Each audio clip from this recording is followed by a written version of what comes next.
Now I, Lee Kuan Yew, Prime Minister of Singapore, do hereby proclaim and declare, on behalf of the people and the government of Singapore, that as from today, the 9th day of August, in the year 1965, Singapore shall forever be a sovereign, democratic, independent nation, founded upon the principles of liberty and justice, and ever seeking the welfare and happiness of a people in a more just and equal society.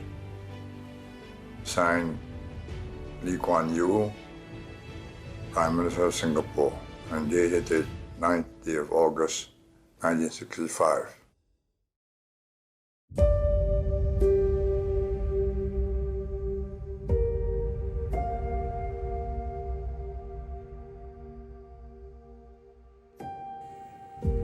You see, this is a moment of, every time we look back on this moment when we signed this agreement which severed Singapore from Malaysia, it will be a moment of anguish. I mean, for me, it is a moment of anguish because all my life,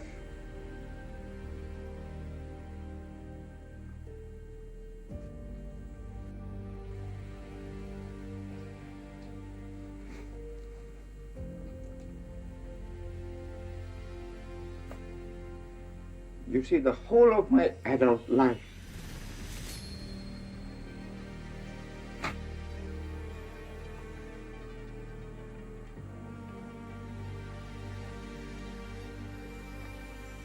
I had believed in Malaysian merger and the unity of these two territories. As a people connected by geography, economics, and ties of kinship,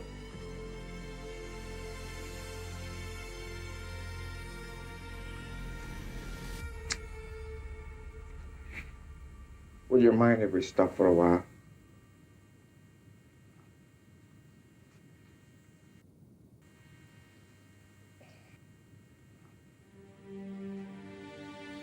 I'd like finally, if I may, just to speak, not to you, but really to the people of Singapore. I've been so busy in the last few days, I haven't had a time to compose my thoughts in writing, to tell you what it's all about and why. What has happened, and there's nothing to be worried about. Many things will go on just as usual. But be firm, be calm. We are going to have a multiracial nation in Singapore. We will set the example. This is not a Malay nation, this is not a Chinese nation, this is not an Indian nation. Everybody will have his place, equal.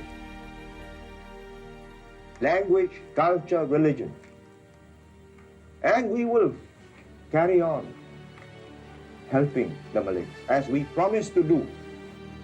And finally, let us really, Singaporeans, I can't call myself a Malaysian now, we unite, regardless of race, language, religion, culture.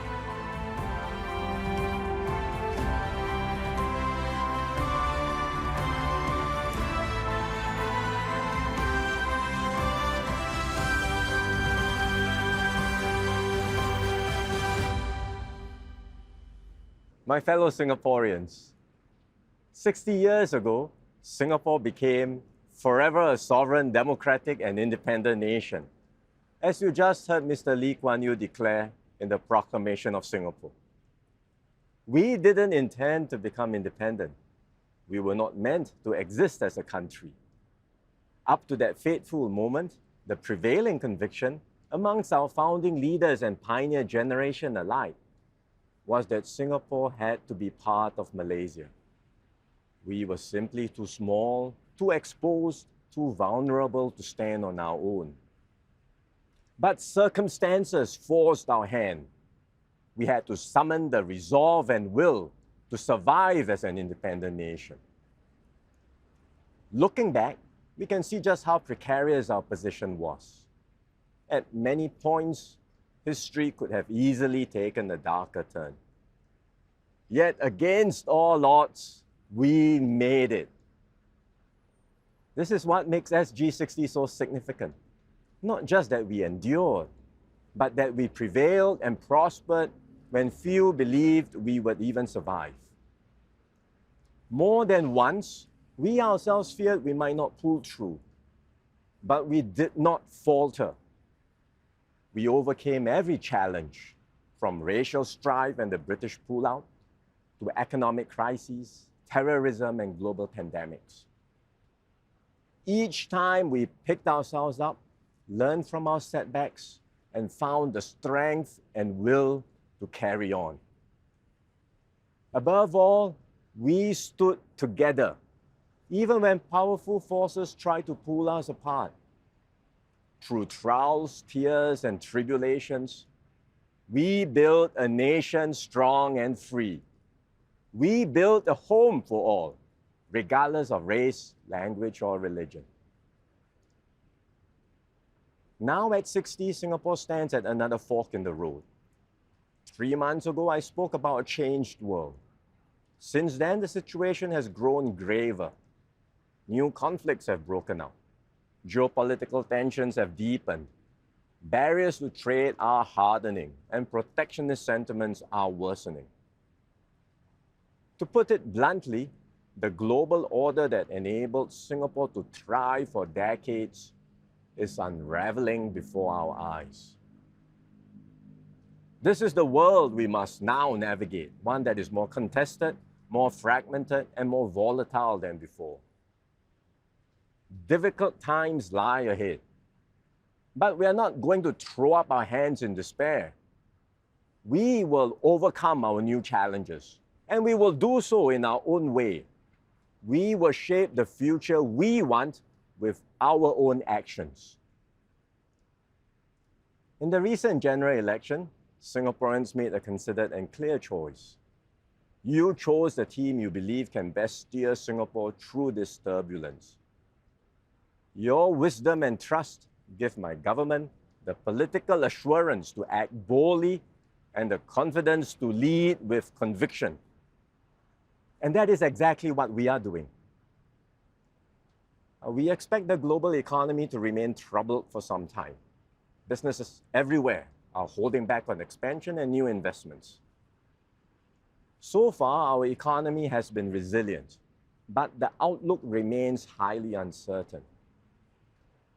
The Singapore Economic Resilience Taskforce, chaired by DPM Gan Kim Yong, has been hard at work, rolling out targeted measures to support businesses and help Singaporeans stay employed. The task force will continue to assess the risks, identify new opportunities, and prepare our firms and workers for what lies ahead. But we must do more than respond to the immediate headwinds. We must also look ahead, anticipate what is on the horizon, and prepare to ride the next wave of change. Other countries are not standing still. They have more resources, larger populations, and are hungry to succeed. The bigger powers are also now more willing to use every tool at their disposal, economic, technological, and geopolitical, to tilt the playing field in their favor. That will make it harder for small states like Singapore to hold our own. We are therefore refreshing our economic strategy to strengthen our competitiveness, deepen our capabilities, and secure our future in a very different world. To stay ahead, Singapore must remain exceptional in our cohesion, in our resolve, in our performance. We must move faster, adapt quicker, and innovate smarter. That means embracing new technologies like artificial intelligence and robotics, and applying them meaningfully across our economy. We must enable our people, workers, and businesses to make full use of these tools and sharpen our competitive edge. The pace of change will be rapid and not always comfortable. There will be disruption. Not everyone will find the transition easy. But no one will face these challenges alone. This government will walk this journey with you, just as we have done for 60 years now. We will expand opportunities for learning and skills upgrading, strengthen social safety nets, and help every Singaporean who faces setbacks to bounce back and press on. That is why I launched Forward Singapore, to refresh our social compact and give every Singaporean the support and confidence to travel the road ahead.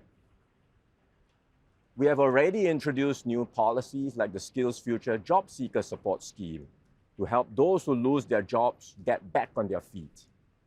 We will do more to uplift lower-income workers and families and create more pathways for every Singaporean to succeed regardless of their starting point in life. This is a shared effort involving all in Team Singapore. We are partnering community groups, businesses, unions, and many passionate individuals, all working together to shape solutions, put ideas into action, and make a difference on the ground.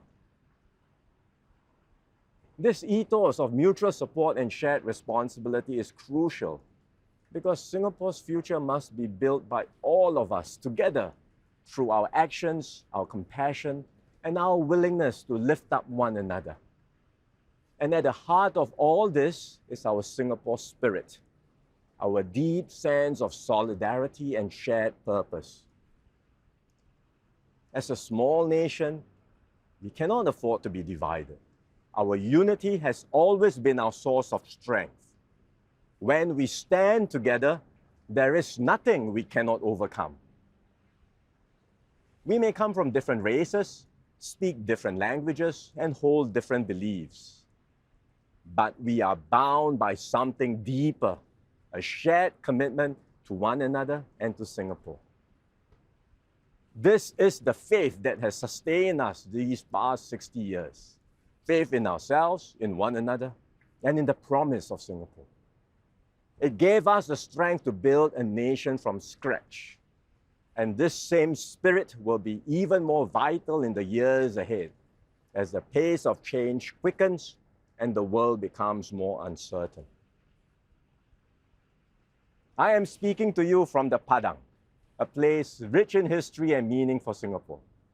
It was here in 1959 that our first head of state, Encik Yusof Ishak, was inaugurated when Singapore became a self-governing state. It was here again in 1966 that we held our first National Day parade as an independent nation. As we mark SG60, we honor these memories, but we also look ahead.